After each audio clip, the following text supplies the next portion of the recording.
Antes de lermos o texto, oremos ao Senhor mais uma vez para que Ele nos dê um coração contrito, reverente diante de Sua palavra e aberto para reconhecer a Sua voz. Oremos. Santíssimo Deus, Pai maravilhoso, queremos agradecer a Ti, porque a Tua misericórdia dura para sempre e de geração em geração a Tua fidelidade permanece. E o fato de estarmos aqui nesta noite, ó Pai, é prova viva disso.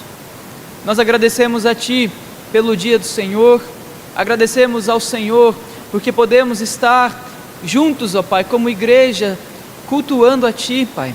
Apesar de nossas falhas, apesar dos nossos pecados, apesar de quem nós somos, nós temos em Cristo Jesus livre acesso a Ti.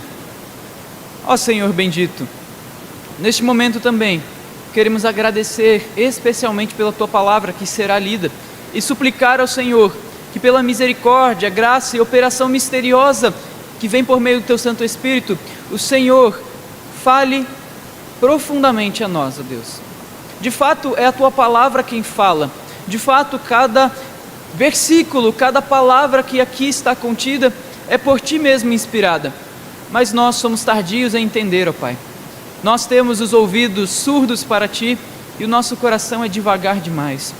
Por isso ajuda-nos, ó Pai, a de fato ouvir o Senhor falando. Tira as escamas de nossos olhos, apazigua o nosso coração e que o Teu Santo Espírito aplique a Tua palavra à nossa vida. Em nome do Senhor Jesus é que oramos. Amém. Diz assim a palavra do Senhor, Salmo de ação de graças. Celebrai com júbilo ao Senhor todas as terras. Servi ao Senhor com alegria. Apresentai-vos diante dele com cântico. Sabei que o Senhor é Deus. Foi Ele quem nos fez e dele somos. Somos o seu povo e rebanho do seu pastoreio. Entrai por suas portas com ações de graças e nos seus átrios com hinos de louvor. Rendei-lhe graças e bendizei-lhe o nome, porque o Senhor é bom, a sua misericórdia dura para sempre, e de geração em geração a sua fidelidade. Lá no livro de no livro de Samuel, no capítulo 18, no primeiro dos livros, nós temos um acontecimento bastante interessante e até emblemático na história do grande rei Davi. Antes dele se tornar rei, ele era servo de Saul, o então rei de Israel. Então, Davi, após vencer o gigante Golias e começar a servir Saul, começa a ir às batalhas com o exército de Israel. E Saul, o rei de Israel, era conhecido por ser alto, forte e por vencer batalhas, principalmente contra os filisteus. E ele era celebrado em todas as batalhas. Mas depois de um tempo, Davi começa a ganhar destaque. Porque Davi entrava com os exércitos. Davi era vitorioso. E então, no capítulo 18 de 1 Samuel, nós temos uma coisa que marcou a carreira de Davi. O início da oposição de Saul a ele, os ciúmes, porque as mulheres de Israel cantavam celebrando a vitória do rei, só que elas então cantavam: Saul matou milhares, mas Davi matou 10 milhares. Era uma celebração pela vitória do rei, sim, mas um reconhecimento de que Davi era o grande vitorioso. E a partir daquele momento, Saul começa a ficar enciumado de Davi. Mas o fato que eu quero destacar com essa história é que, de fato, realmente, havia uma grande celebração em volta do rei vitorioso em Israel. Quando o rei voltava da guerra, ele era ovacionado pelo seu povo. Ele era recebido nos portões. Ele era celebrado. Davi não foi apenas celebrado nessa ocasião. Davi foi celebrado durante todas as suas batalhas, inclusive depois que ele virou rei. E mais do que ele virou rei, depois de que ele virou rei, ele também era celebrado em cânticos, em salmos em Israel depois de sua morte. Davi virou um emblema de rei. Ele era celebrado por seu povo. O povo de Israel era aquele povo que se alegrava, porque um dia na história teve um grande rei chamado Davi, que venceu batalhas, que foi fiel a Yahvé e conduziu o povo com justiça. O povo se alegrava no nome de Davi, seu rei. O texto que nós lemos nessa noite nos ensina a louvar e a nos alegrar também em um rei, mas um rei infinitamente maior que Davi, um rei muito mais vitorioso do que Davi, um rei mais glorioso. O texto então que nós lemos nos ensina a louvar esse grandioso Senhor. Por isso, o tema do sermão dessa noite é: louve alegremente ao Senhor. Louve alegremente ao Senhor. Antes de nós adentrarmos o texto, é importante nós olharmos algumas questões aqui do contexto de Salmos. É bastante interessante que os Salmos foram organizados na Escritura não de forma aleatória. Eles foram organizados pensando em temas. E o Salmo 100 está no final de uma série de salmos que tem um tema em comum: celebrar o Senhor, o Deus da aliança, como o grande rei de Israel e de toda a terra. São os chamados salmos de o Senhor reina. Isso começa lá no Salmo 93, onde as expressões como reina o Senhor, ou que mostram o Senhor presidindo sobre as nações, começam a se repetir. E do Salmo 93 até o 99, nós vemos exatamente essas expressões ou expressões sinônimas. Reina o Senhor.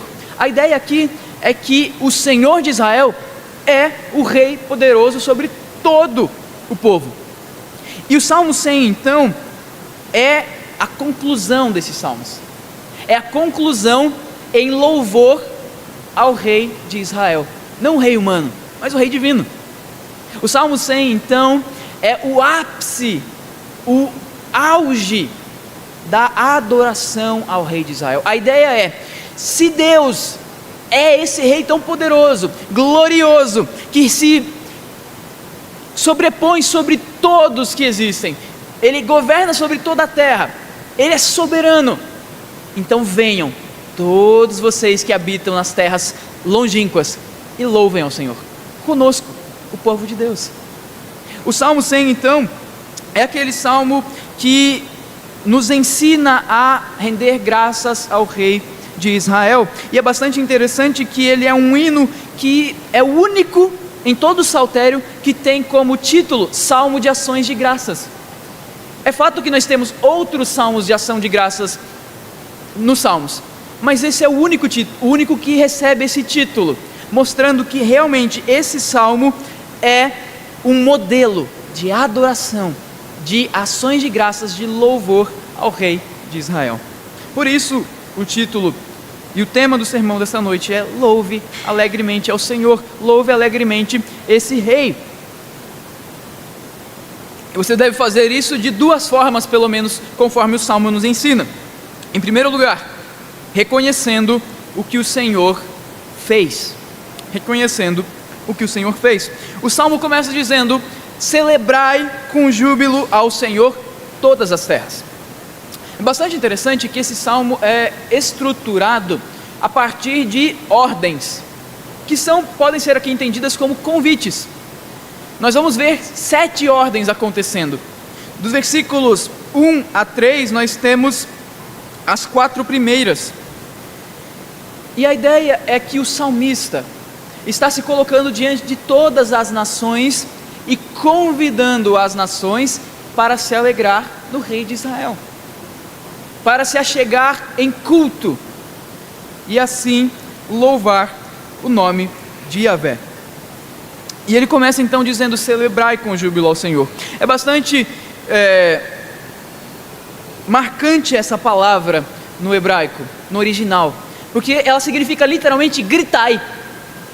O salmista está dizendo: gritai a Yahvé toda a terra. É óbvio que ele não está ensinando que nós devemos berrar durante o culto, não é essa a questão aqui, Mas o que ele está querendo dizer com essa ordem é que o povo de Deus deve prestar a Deus um louvor em alta voz, e não apenas em voz alta, mas prestar louvor a Deus de maneira alegre, feliz. Nós poderíamos traduzir esse trecho tranquilamente como louvai ao Senhor em voz altíssima e com grande júbilo, com grande alegria. O salmista está convidando toda a terra, todos os povos, a gritar, a exaltar em alta voz, com seus cânticos, com suas orações, com suas petições, com seus sacrifícios, o Rei de Israel. No versículo 2, há uma segunda ordem ou um segundo convite, que é servir ao Senhor com alegria. No primeiro versículo, ele está direcionando, lembre-se, esse convite para todas as nações. É importante nós percebemos que aqui parece que o salmista já está adiantando o fato de que o Senhor, Yahvé, o Deus da aliança, não é apenas o Deus de Israel, não é apenas o Deus que tem aliança com uma nação fechada lá na Palestina, não. Ele é o Deus que deve ser adorado por toda a terra. Todos os reis, todos os povos, por mais distantes que estejam, devem vir e adorar esse Deus. Como? Cantando alegremente, exultando ao Senhor em alta voz e servindo a esse Deus. Servir aqui tem a ideia bastante ligada ao primeiro mandamento. O primeiro mandamento é: não terás outros deuses diante de mim. E essa palavra servir ao Senhor é utilizada diversas vezes na Escritura, diversas vezes, e normalmente está atrelada a não um serviço como apenas obedecer ao Senhor e prestar a Ele algum tipo de serviço eclesiástico. Por exemplo, quando nós somos convidados a servir na igreja de alguma forma, ou quando o sacerdote estava no turno para cuidar do templo. Não, mas servir tem mais a ver com adoração exclusivamente a Deus. Lá em Deuteronômio 7:4, quando Moisés está repetindo a lei para o povo de Israel, ele está dando uma orientação sobre não se casar com povos estranhos. O povo de Israel não deveria fazer isso. Por quê? Porque as mulheres daqueles povos estranhos convenceriam o povo de Israel a servir outros deuses. É exatamente a mesma palavra. E ali qual é o significado? Adorar. Então o Senhor aqui está convocando todas as terras a adorar somente Yahvé. Ele está convocando toda a terra a abandonar os seus ídolos, a abandonar os seus falsos deuses e a se achegar ao Deus verdadeiro e adorá-lo, cumprir o primeiro mandamento. E a terceira ordem que ele dá, no versículo 2 ainda, é: apresentai-vos diante dele com cânticos, que é justamente a ideia de vir até o lugar de adoração de Deus e cultuá-lo com todo o nosso coração. Então nós podemos resumir essas três ordens em uma frase, talvez, em um grande convite, que é: venham adorar ao Senhor alegremente e adentrando a sua presença. Mas vejam que curioso, é que eles estão convidando toda a terra a fazer isso. Mas qual era o povo da aliança? Era o povo de Israel. Mas o convite aqui não é só para o povo de Israel, é para romper os limites de etnia. Então toda a terra, vir até o lugar santo, vir até o templo e prestar culto ao Senhor. E a ideia não é qualquer culto, não é um culto de qualquer forma, não é um culto que meramente você está cumprindo uma cerimônia que segue o passo A, depois o passo B, depois o passo C e pronto. Não, mas é um culto que flui de um coração extremamente contente, alegre e exultante na presença de Deus. usando como ilustração uma situação que seria o exato oposto disso. Os casados pensem que está chegando o seu aniversário de casamento. E então, você compra um presente para a sua esposa. Então chega o dia do aniversário de casamento. Você está com o presente na mão. Você vai até a sua esposa e simplesmente pega o presente, joga no colo dela e diz: minha obrigação está cumprida. Eu dei o presente, estou indo ali fazer outra coisa. Sem esboçar nenhum carinho, sem esboçar nenhum cuidado e muito menos nenhuma alegria em estar presenteando a sua amada. A pergunta que eu faço é: esse ato foi válido? Certamente não. Certamente você vai encontrar problemas em casa se você fizer isso. Mas por quê? Eu fiz exatamente o que manda o protocolo. Eu fiz exatamente o que diz a liturgia. Eu fui, eu comprei um presente e eu dei o presente. É isso que se faz no aniversário de casamento. Mas não é o suficiente. Para que o presente seja válido, você tem que dar como uma expressão de amor, de carinho e de cuidado. E demonstrar alegria quando você faz isso.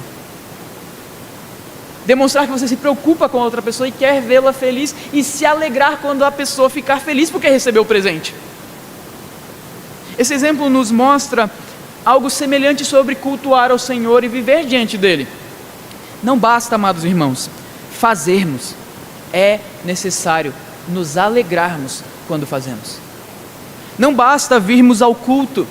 É necessário que todos nós, ao estarmos aqui, estejamos de todo o coração. Não basta nós cumprirmos a liturgia e chegarmos no momento de gratidão a Deus e cantarmos um hino de gratidão e não errarmos um tom.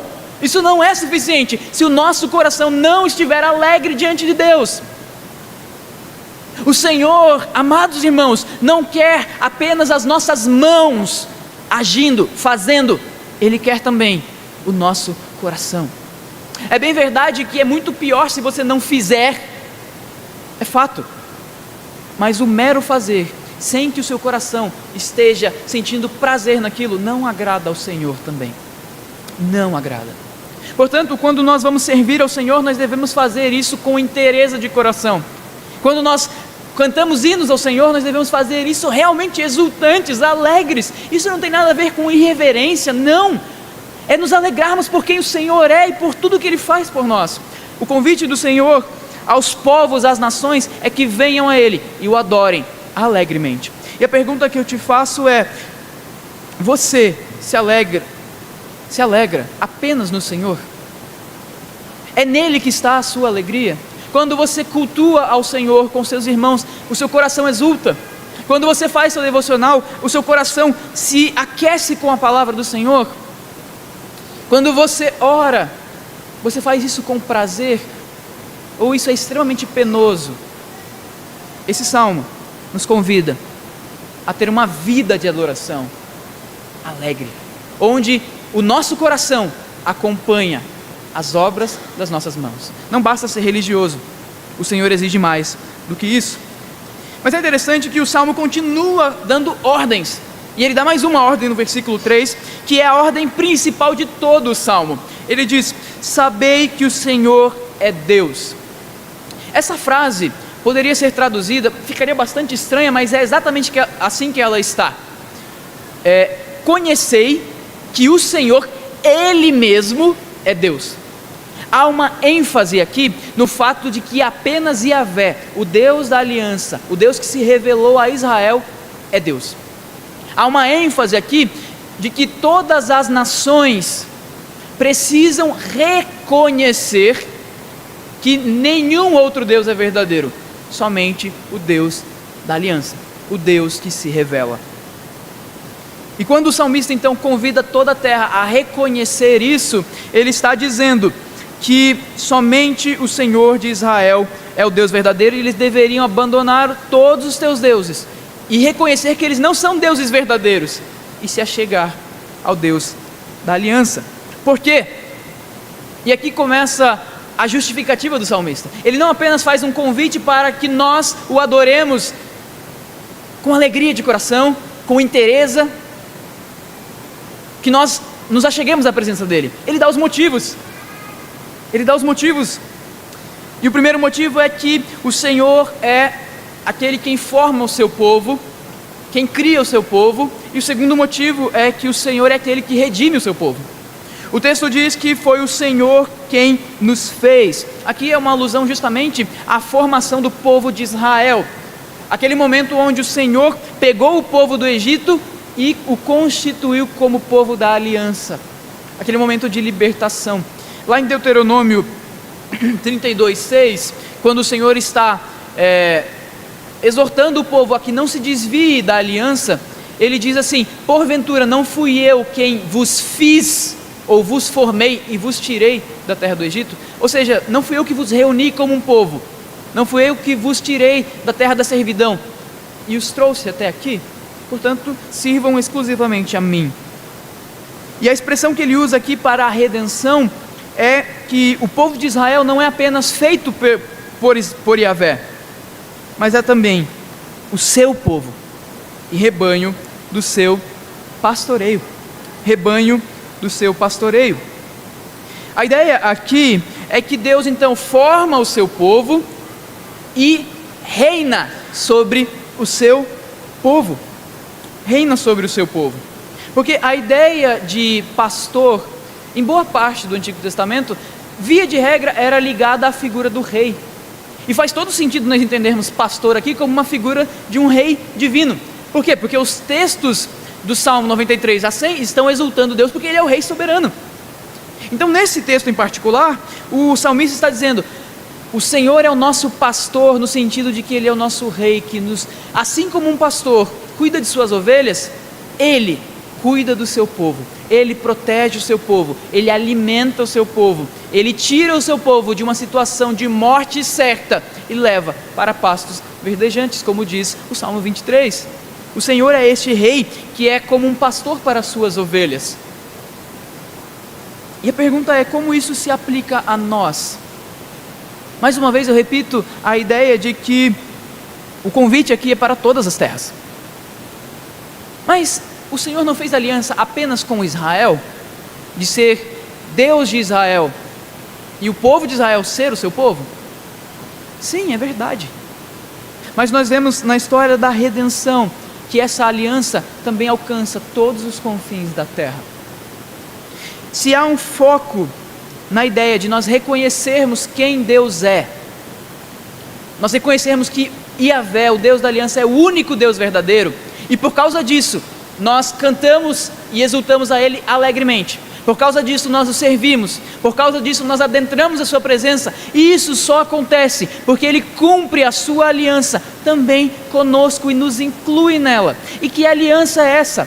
Há um tema na aliança do Senhor que perpassa toda a Escritura, que é justamente a ideia de que Deus se fará Deus de um povo e juntará para si um povo para ser propriedade exclusiva dele. Nós vemos isso na aliança quando Deus se revela a Abraão. Qual é a promessa que ele faz a Abraão em Gênesis 17? Eu serei o Deus da vossa descendência e eles serão o meu povo. Quando o Senhor renova essa aliança e a expande no povo de Israel, lá no Monte Sinai, dando a lei, o que o Senhor fala a Moisés? Mesmo antes de consumar a aliança no Monte Sinai: eu vou libertar esse povo, para que ele seja o meu povo e eu seja o Deus deles. Quando, depois do reino de Davi, quando os reis se desviaram, e há necessidade de uma renovação de aliança, e nós vemos um acontecimento assim em 2 Reis 11, onde já não havia mais rei, porque a Atalia havia matado todos os descendentes, mas o sacerdote escondeu o filho mais novo do rei. E então o sacerdote chama todo o povo para renovar a aliança, para fazer o rei Davi subir ao trono e tirar a Atalia de lá. E o que é que ele fala? Façamos aliança com o Senhor. Para quê? Para que Ele seja o nosso Deus e nós sejamos o seu povo. Esse tema perpassa todas as alianças. E depois que o povo de Israel fracassa, depois que o povo de Israel quebra a aliança com o seu Deus e vai para o exílio, o Deus da aliança faz uma nova promessa. Lá em Ezequiel 34, do 23 ao 24, o Senhor promete uma coisa bastante importante: eu suscitarei para elas um só pastor, e ele as apacentará. O meu servo Davi é que as apacentará. Ele lhe servirá de pastor. Eu, o Senhor, lhe serei por Deus, e o meu servo Davi será príncipe no meio delas. Eu, o Senhor, o disse. O povo de Israel estava no exílio, mas o que o Senhor está prometendo? Chegará um dia que eu vou renovar a aliança que eu comecei lá no Éden. E eu fui passando essa aliança de Abraão, de Moisés, com Davi. E como que eu vou renovar essa aliança? Eu vou levantar o meu servo Davi, e ele será pastor novamente sobre o meu povo. E então, quando nós chegamos no Novo Testamento, nós vemos o nosso Senhor Jesus Cristo dizendo: eu sou o bom pastor. Sabe o que ele está dizendo? Ele está dizendo que essa profecia de haver um pastor sobre Israel, de Davi se sentar no trono, está cumprida. O grande tema e objetivo das alianças está cumprido. Finalmente, há um povo e há um Deus reinando sobre esse povo, porque Jesus Cristo é o bom pastor. Ele é o rei que comprou um povo de toda língua, de toda tribo e de toda nação, como nos diz Apocalipse 7:9, e nós fazemos parte disso. Portanto, meus irmãos, esse louvor que o salmista dá aqui no Salmo 100, louvando ao Senhor pelos atos salvadores dele, os atos de trazer um povo para si e fazer desse povo ovelhas do seu rebanho, cabe a nós, porque Jesus Cristo é o único e verdadeiro pastor. Jesus Cristo pega essa aliança e aplica ao nosso coração. Finalmente, Ele faz por nós aquilo que nós nunca poderíamos fazer. Nós, como estrangeiros, nós, como povo distante da aliança, nunca poderíamos ser chamados de povo de Deus. Mas em Jesus Cristo, eu e você, que cremos em Cristo, somos ovelha do seu pastoreio.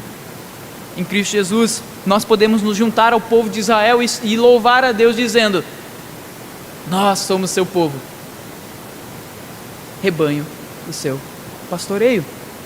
Portanto, você precisa louvar ao Senhor reconhecendo o que Ele fez por você. E o que Ele fez por você, por cada um de nós? Ele nos redimiu em Jesus Cristo. Ora, meus irmãos, é fato que o Senhor nos dá imensuráveis bênçãos durante toda a nossa vida. Até um hino que diz: conta as bênçãos, e nós podemos contá-las. Nós podemos ver os grandes atos da mão de Deus agindo no decorrer de toda a nossa vida, e nós devemos nos alegrar em cada um deles. Mas é bem verdade que a maior obra que o Senhor fez por você foi enviar o divino pastor, Jesus Cristo, o Messias prometido, para apacentar sua alma, para te tirar do vale da sombra da morte e te levar para o meio do povo de Deus. E se isso não for o bastante para você ter uma vida alegre, para você ter uma vida de regozijo na presença do Senhor, nada mais será. Se você depende de bênçãos materiais que o Senhor te dê para se alegrar no Senhor, porque caso contrário você vai ser um grande murmurador, há algo muito errado.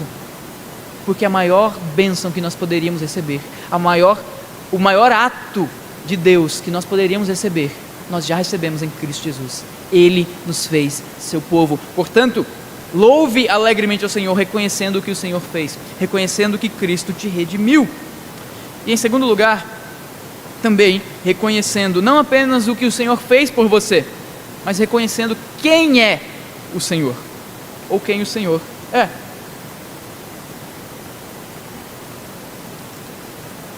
A partir do versículo 4, o salmista continua a chamar as nações para o culto. E ele começa dizendo: entrai por suas portas com ações de graças, e nos seus átrios com hinos de louvor. O que ele está fazendo? Ele está se virando para as nações estrangeiras e dizendo: venham para o templo adorar. Entrar pelos seus átrios aqui é justamente entrar no lugar de culto, aquele lugar que era separado para que o povo de Israel viesse algumas vezes por ano e ali oferecesse seus sacrifícios, ouvisse a lei sendo lida e explicada, e também cantasse louvores a Deus durante as festas que aconteciam em Israel. Mas mais uma vez, o que é bastante curioso nesse salmo é que esse salmo não está sendo direcionado apenas para o povo de Israel. Está sendo direcionado para todas as nações que reconhecem que o Senhor é o Deus poderoso, mostrando que cultuar a Deus não é privilégio dos judeus. Isso é bastante importante. Por quê? Porque era justamente essa mentalidade que se tinha no Antigo Testamento. Gentios não tinham acesso ao templo. E de fato esse salmo poderia ser até mesmo bastante escandaloso para alguns gentios, para alguns judeus. Como assim? O salmista está chamando um povo impuro, que não tem a habitação de Deus entre eles, para cultuar conosco. Não pode. Mas é exatamente isso que o salmo está fazendo. E há uma outra ordem. Não apenas entrar, não apenas vir para o lugar de culto e celebrar ao Senhor, mas também a ordem de render graças ao Senhor e bendizer o seu nome. A expressão render-lhe graças é bastante curiosa, porque ela está numa forma que enfatiza aquele que deve receber as graças, a adoração. Porque quando nós ouvimos uma ordem assim, renda graças ao Senhor, nós podemos até pensar que o foco da ordem está em algo que nós devemos fazer. E fato, há um movimento que nós precisamos fazer aqui de render graças. Mas essa expressão destaca não a obra daquele que está cultuando, não o ato de cultuar, mas quem está sendo cultuado. Render-lhe graças. O ato principal aqui não é o adorador vir e dar o louvor, mas é para quem ele está dando o louvor. Há uma ênfase que somente o louvor, somente ao Senhor deve ser dado o louvor e a adoração. Isso é enfatizado pela segunda ordem aqui na sequência. Ele diz, rendei-lhe graças, bendizei-lhe o nome, ou bendizei o seu nome, dependendo da tradução. E há nesse verbo bendizer, uma coisa bastante curiosa, bastante interessante, que se nós fôssemos traduzir também ao pé da letra, a ideia é de assim, adorar ao Senhor de joelhos. Curioso, né? O que o salmista está dizendo é que quando aqueles povos se juntassem ao povo de Israel para adorar, o alvo de sua adoração única deveria ser Yahvé. Porque lembrem-se, eles deveriam reconhecer que somente Yahvé é Deus. Então o alvo de sua adoração, o seu culto deveria ser teocêntrico. E como esse culto deveria ser feito? Com o máximo de entrega e reverência possível. É claro que ele não está aqui normalizando ou normatizando que todos nós devemos adorar de joelhos e essa é a forma certa de adorar. Não, mas ele está enfatizando o quão submisso aquele que se apresenta diante da presença de Deus deve estar quando o adora. É um movimento não apenas do corpo que ele está enfatizando, mas um movimento também do coração. Ele está dizendo que a nossa adoração deve estar em Deus e o nosso coração inteiro deve estar dobrado diante dele com intensidade, adorando a ele com fervor, bendizendo o seu nome de joelhos. Isso foca todo o louvor no Senhor e nos obriga à sinceridade. E aqui nós temos um exemplo bastante interessante de se pensar do motivo pelo qual o salmista foca no fato de que somente Yahvé deve ser adorado e ele deve ser o foco do culto. Pensem na seguinte situação: você vai a um casamento. Na nossa cultura, exatamente como nós fazemos normalmente. Então tem toda a cerimônia. Normalmente, o noivo entra, se coloca na frente. Os padrinhos entram, se colocam na frente. E todo mundo está normal, certo? Aí de repente começa a marcha nupcial. As portas se fecham. Todo mundo que está no casamento faz o quê? Levanta e toda a atenção vai para a noiva. Que ela é o foco do casamento em última instância. E ela entra e todos os olhos estão colocados sobre ela. As pessoas estão tirando fotos, estão emocionadas, estão pensando, nossa, como ela está maravilhosa. Mas pensem quão estranho seria um casamento onde toca a marcha nupcial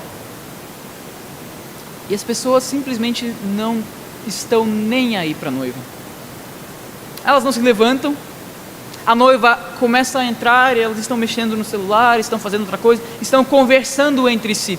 Seria bastante estranho, não seria? Por quê? Porque num casamento é normal que a noiva esteja no centro das atenções. E não fazer isso é, de certa forma, até um desrespeito, porque a nossa cultura se acostumou a fazer isso. É desprezo. O quão mais esquisito é cultuarmos ao Senhor, ou, entre aspas, cultuarmos ao Senhor, de forma que Ele não seja o centro da nossa adoração. É a mesma coisa. Assim como seria extremamente esquisito e, de certa forma, distorcido um casamento onde ninguém prestasse atenção na noiva, é completamente errado, completamente esquisito e completamente impróprio um culto. E eu poderia dizer, uma vida que não tem o Senhor como centro. Portanto, você deve fugir sempre de cultos antropocêntricos, ou seja, que tenham somente o homem como alvo. Não. Os cânticos entoados, as orações feitas, a palavra pregada deve exaltar somente um. E esse um não é você. Esse um não é o homem. É somente o Senhor. Portanto, quando você se deparar com uma música completamente antibíblica que coloca o homem num pedestal altíssimo, desligue a música. Não escute o sermão. Saia do lugar de culto, porque o que está sendo oferecido não é o culto, mas principalmente quando você perceber que a sua vida está se desviando para um egoísmo completamente autocentrado, onde não mais Deus é o alvo da sua adoração, onde não mais os seus dias são devotados ao Senhor, onde não mais você pensa em agradar ao Senhor em tudo o que você faz. Cuidado,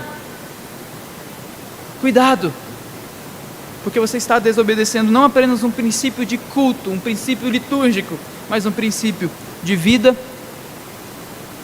um princípio de obediência ao Senhor. Que o nosso culto seja teocêntrico, que os nossos louvores sejam teocêntricos, mas também que a nossa vida seja totalmente centrada no Senhor. É para isso que o salmista está nos chamando aqui, porque nós reconhecemos que Deus é o único Deus, não é verdade? E por último, o salmista dá o segundo motivo para adorar a Deus. Ele mais uma vez chama as nações para adentrarem no templo, e então ele diz o motivo de se fazer isso. Por que nós devemos adorar ao Senhor, tendo apenas Ele como alvo da adoração, e fazendo isso com toda a devoção, entrega e sinceridade? Porque o Senhor é bom, a sua misericórdia dura para sempre, e de geração em geração a sua fidelidade. O que são essas palavras que o salmista coloca aqui? Não são palavras aleatórias, não são palavras que ele acabou de pensar e falou, bom, isso aqui reflete bem o que o Senhor é e o motivo pelo qual nós devemos cultuá-lo. Não, o salmista aqui está usando uma linguagem de aliança também. Se você voltar na sua Bíblia lá em Êxodo 34, no versículo 6 a 7, acontece algo interessante. O Senhor, Yahvé, o Deus da aliança, passa com sua presença gloriosa diante de Moisés. E quando isso acontece, Moisés quase que faz um cântico. O texto diz assim: e passando o Senhor por diante dele, clamou: Senhor, Senhor Deus compassivo, clemente e longânimo, e grande em misericórdia e fidelidade, que guarda a misericórdia em 1000 gerações, que perdoa a iniquidade, a transgressão e o pecado, ainda que não inocente ou culpado, e visita a iniquidade dos pais nos filhos e nos filhos dos filhos, até 3ª e 4ª geração. Percebem que as palavras são muito semelhantes? É de propósito. O salmista, aqui no Salmo 100, está usando as palavras de Moisés para se referir ao Deus da aliança, porque, de fato, são essas as características do Deus que faz aliança com seu povo. Ele é bom, Ele é misericordioso e Ele é fiel à aliança. Isso faz parte de quem Deus é. O que o salmista está mostrando é que nós devemos adorar a Deus, porque o Senhor Yahvé, o Deus da aliança, que se revelou lá em Abraão, em Moisés, em Davi, é aquele que sempre fará o bem ao seu povo, por causa do seu amor imutável. Ele sempre fará. A palavra misericórdia aqui é muito importante. Ela poderia ser traduzida como bondade, inclusive. Ela poderia ser traduzida como benignidade, como amor, porque demonstra, expressa justamente tudo o que há de bom, compassivo na pessoa de Deus. O que o salmista está dizendo é que nós devemos adorar a Deus, porque o Deus da aliança fez aliança conosco, porque Ele é maravilhosamente bom, porque Ele é amoroso, e porque Ele quer amar e demonstrar essas características dEle ao seu povo. Veja que interessante, Deus não precisava fazer aliança conosco. Qual era a obrigação de Deus descer até nós e fazer um pacto com o seu povo?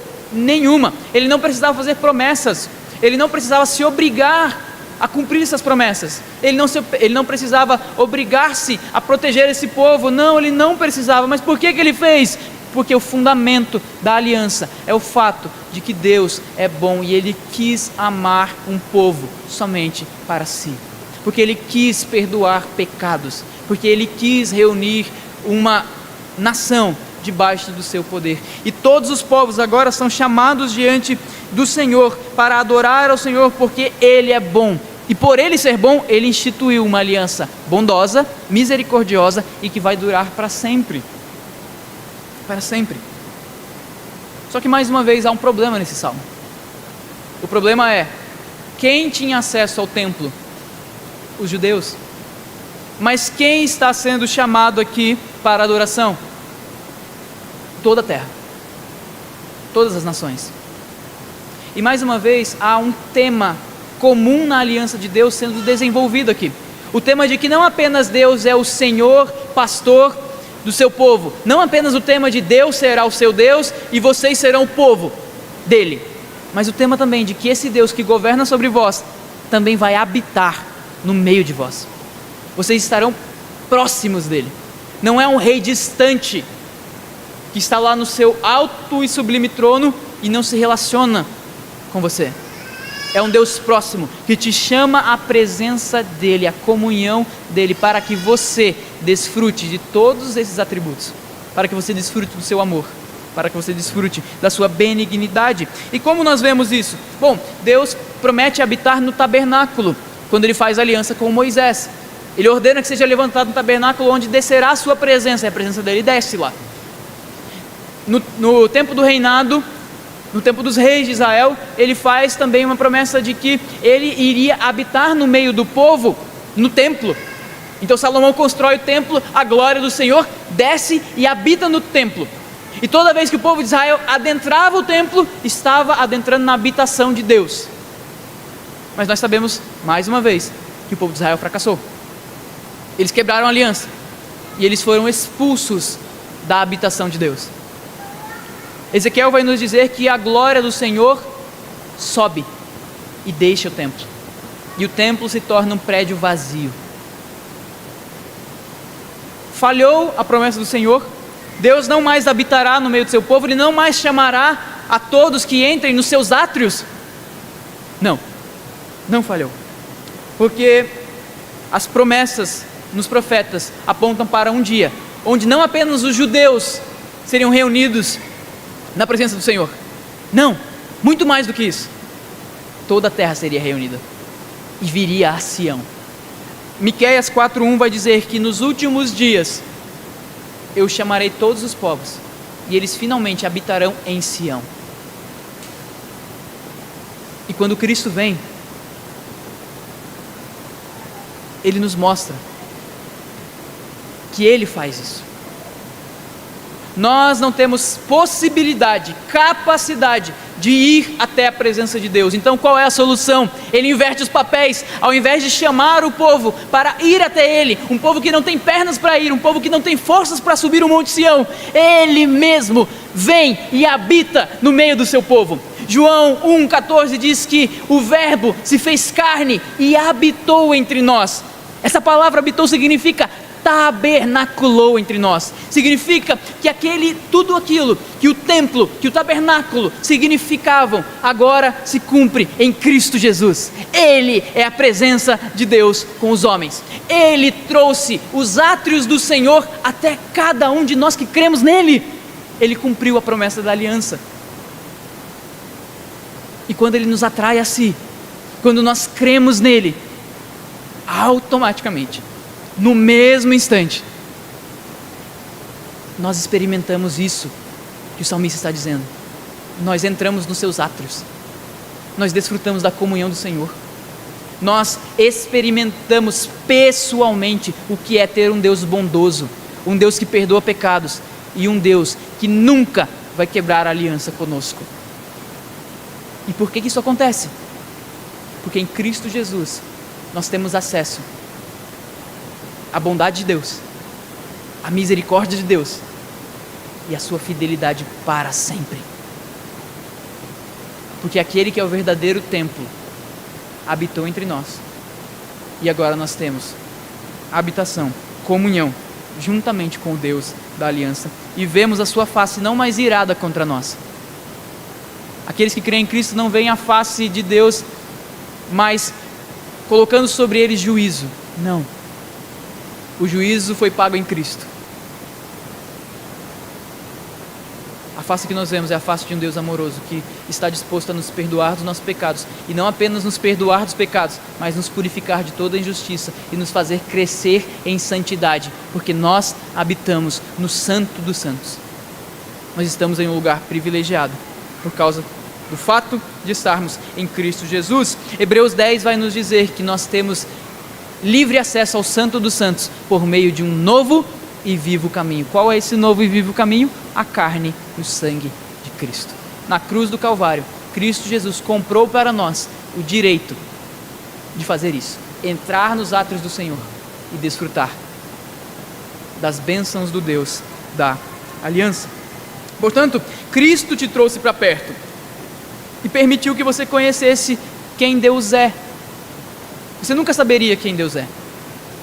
No máximo saberia quem é o Deus justo, o Deus irado, mas não experimentaria nenhum outro atributo do Senhor. Mas em Cristo você pode. Portanto, regozije-se nesse Deus bondoso. Você se alegra pelo simples fato de o seu Deus ser bom. Enche o seu coração de regozijo o fato de você saber que nele há perdão de pecados, porque ele é misericordioso. É um consolo para aquelas noites difíceis que todos nós temos que enfrentar vez ou outra, o fato de Deus ser fiel e não, jamais, nunca ter abandonado a sua aliança conosco. Isso deve te alegrar e deve te fazer louvar alegremente o Senhor todos os dias da sua vida, por quem Deus é e por aquilo que Deus fez em Cristo Jesus.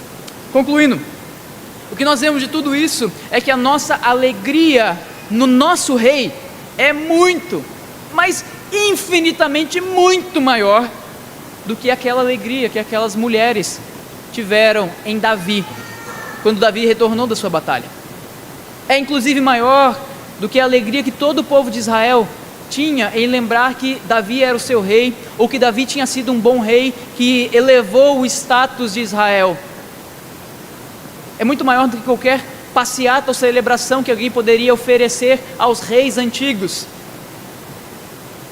A alegria que nós temos é a alegria no verdadeiro rei, no rei que está acima de todos os outros, o rei dos reis e senhor dos senhores. Portanto, louve-o, adore-o com todo o seu coração, todos os dias da sua vida. Console-se nele, alegre-se nele nos momentos difíceis. Louve ao Senhor de todo o teu coração. Lembre-se da sua bondade, lembre-se da sua fidelidade, lembre-se que ele nunca vai te abandonar, porque ele é o seu rei, e se alegre nele. Louve o Senhor, exalte o seu nome, até o dia que finalmente os seus olhos vejam o seu rei retornar. E quando isso acontecer, a glória dele será muito maior do que qualquer outro rei que já retornou de uma batalha. Porque quando ele retornar, é porque ele terá vencido definitivamente o nosso maior inimigo, a morte, o pecado, o inferno, e nós reinaremos com o nosso rei. Louve alegremente o seu Senhor.